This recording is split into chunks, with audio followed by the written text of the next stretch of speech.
go 7-9 as a rookie, and then came back last year and put this team in position to have home field through the playoffs before he got hurt. And I think a lot of people are thinking Trubisky could take that kind of leap, and if he does, then maybe the Bears are a playoff team.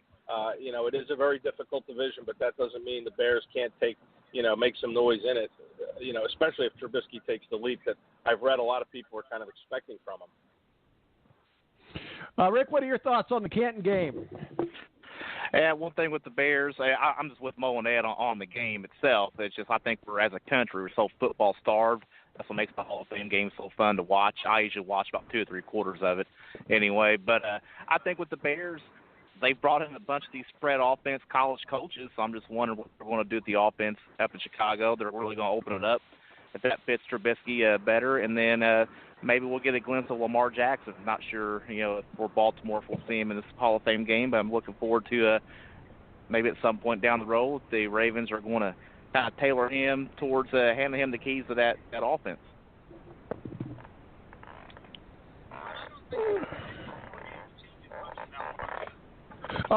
I'm sorry, Rick, you cut out right there at the tail end, or I had a delay in my ears. I apologize.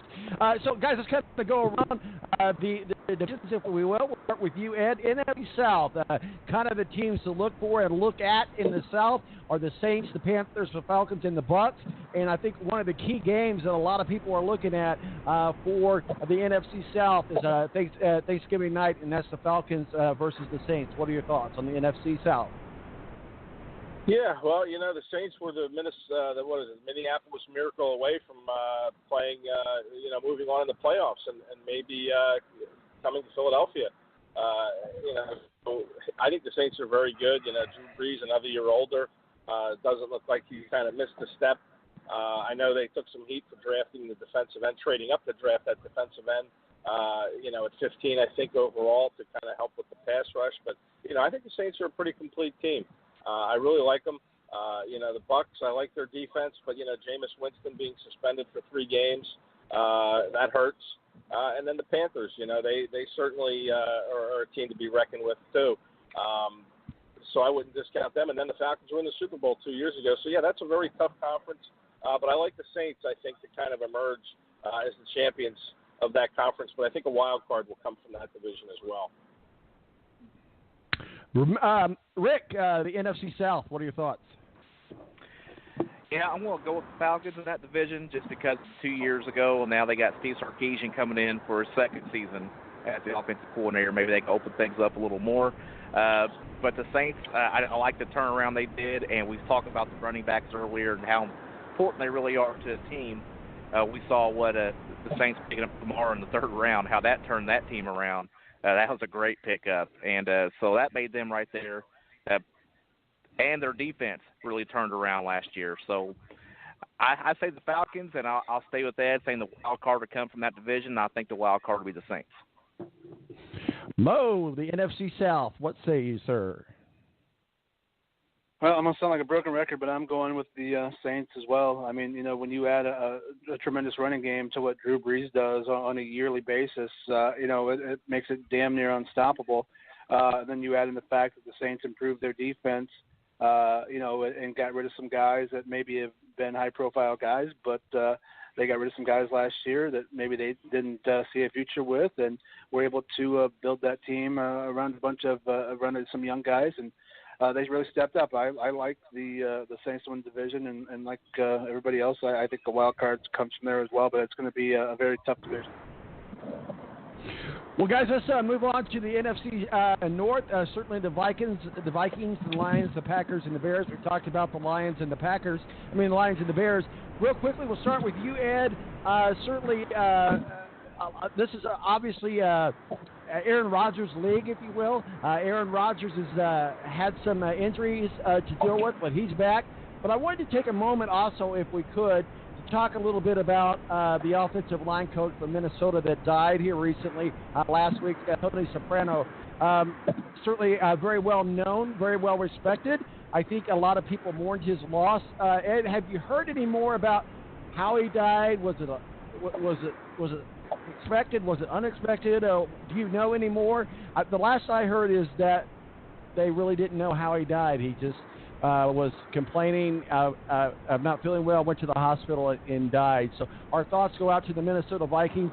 Obviously, the loss of offensive line coach Tony Soprano. So what are your thoughts on that division and certainly the passing of Tony Soprano, Ed? Yeah, Tony Soprano, I believe they said he had a heart attack is what killed him. Is that what it was? Okay. Kind of heart failure, yeah. And, the interesting thing is he was having some chest pains and some symptoms of one heading into the weekend. I believe it was Thursday or Friday, and he went into the hospital, and they checked him out, and they let him go. And a few days later, he died. So, I guess that's just, I don't know who's at fault. Nobody's at fault, I guess. It's just one of those things that happen. But, yeah, I mean, I didn't know Tony. I never had any dealings with him. But, all accounts was he was a good guy. And, it's always a shame to lose somebody. And, that affects the Vikings, obviously. And, that gives them even more motivation maybe to play the season out for him, losing their line coach, on the eve of training camp. So, it's an unfortunate situation. But, I think the Vikings are going to be a very good team. Dalvin Cook, I'll be interested to see how, he returns from that ACL. I think it was an ACL last year that cost him his rookie year early. They'll have a pretty improved running game to go along with Kirk Cousins, the big free agent signing. And, I think it was Mo who mentioned that the quarterbacks are helped by the running game, and that's certainly true. But, I don't know who's running the ball in Green Bay. So is Aaron Rodgers going to get the help he needs there? They spent a lot on their defense, brought in a new D coordinator, drafted a couple cornerbacks. The defense has kind of been the Achilles heel. We'll see if that's been addressed. I'm not sure it has. And one last thing on the Lions, I'll go back to what Rick said. And, I'm going to make a prediction right now that LeGarrette Blount's going to break that streak of 900-yard rushers for the Detroit Lions. Duly noted. Rick, go ahead. What are your thoughts? Yeah, also, Ed, there's another streak with LeGarrette Blount. 2 years ago, played for the Patriots. They won the Super Bowl. Last year, he played for the Eagles, Super Bowl. Yep. This year, he plays for the Lions. So hopefully that streak continues too, Super Bowl. But I just think it's going to be a Minnesota and Green Bay division. I just don't, with the new coaching change and all that goes with it, I just don't think the Lions are going to be there this year. Maybe around a 500 team is probably where I'm going to put them. Mo, what are your thoughts? Well, I'm going to go a little bit in the opposite direction. I think Minnesota wins the division, but I think you see Green Bay take a step back. The most interesting thing to me at this point is, we've seen for years where we felt like there was a struggle between Bill Belichick and Tom Brady. It feels like the things are bubbling between the front office, the coaching staff, and Aaron Rodgers. And to me, I think that's going to be the storyline in this division all year long. Is going to be the feelings that Aaron Rodgers, the bad feelings that Aaron Rodgers has, it seems like, towards the front office and towards this coaching staff. Let some of his guys go that he really liked, then consult with him on certain other things. And it seems to me like, there are some very ill feelings. And when you get into a standoff like that with a guy who's a franchise quarterback and one of the faces of the NFL, who's going to blink first in this game of chicken? So to me, the most interesting storyline this year in that division is going to be Aaron Rodgers and the front office and coaching staff of Green Bay. Mo, let's start with you on this one. The NFC West, the bear has been poked. You've got the Rams, the Seahawks, the Cardinals, and the new porn capital of the world, San Francisco, and Jimmy Garoppolo. No more joke. What was the one that you said? Banging the babysitter or something? I don't know, but it was hilarious. But Jimmy Garoppolo said it was a good learning lesson. I'm sure it was. And maybe next time keep your MILF at home. But the Rams, the Seahawks, the Cardinals, Mo, and the 49ers, I think a lot of people are looking at that key game, the Rams at the 49ers, Week 7 on Sunday Night Football. What say you? Well, I mean, does Jimmy Garoppolo keep the magic going in the limited time we saw him last year? Jimmy Garoppolo was very good and definitely helped the Colts out by winning games at the end of the year for the 49ers. So it'll be fun to watch how he progresses after training camp and another year with the 49ers. I mean, to me, the Rams, they've gone for broke. They made a lot of moves, bringing in some big-name talent in the offseason. You've got another year with this coaching staff and this young quarterback. But it seems like, it's either going to be a tremendous year for the Rams or it's going to be a huge disaster because there are definitely some combustible elements in that locker room. But if they can harness it all together, they could be a team that's unstoppable. Rick, what are your thoughts on the NFC West? I think that division is the Rams and 49ers. I think Seattle's taken a step back, and I think the Cardinals have some just retooling and some more building to do there to be back up on that level of the Rams. And it looks like the way the Niners are playing now with Garoppolo, I just think it's a two-horse race. I think the Rams, I agree with Mo. There's a lot of different pieces, a lot of things that contain within that locker room, but I do think they keep it together. And that's a talented football team. So I got, them as one of my three-horse race teams coming out of the NFC, to the Rams or the Eagles or the Falcons. And I just think I think it's the Rams division, but the way Garoppolo and the 49ers play since he's been there, I think it's a two-horse race for that division. So, Ed, thoughts on the NFC West, and you weren't able to chime in on Jimmy Garoppolo and his porn date in Beverly Hills, so feel free to go ahead and do that. Since we're talking about two horses, maybe he's the stud in the game. I don't know. Go ahead, sir. Yeah, well, kudos to Jimmy G, man. What a great catch, huh? I give him big props for that. But yeah, you know what? I like the 49ers in this division. I do.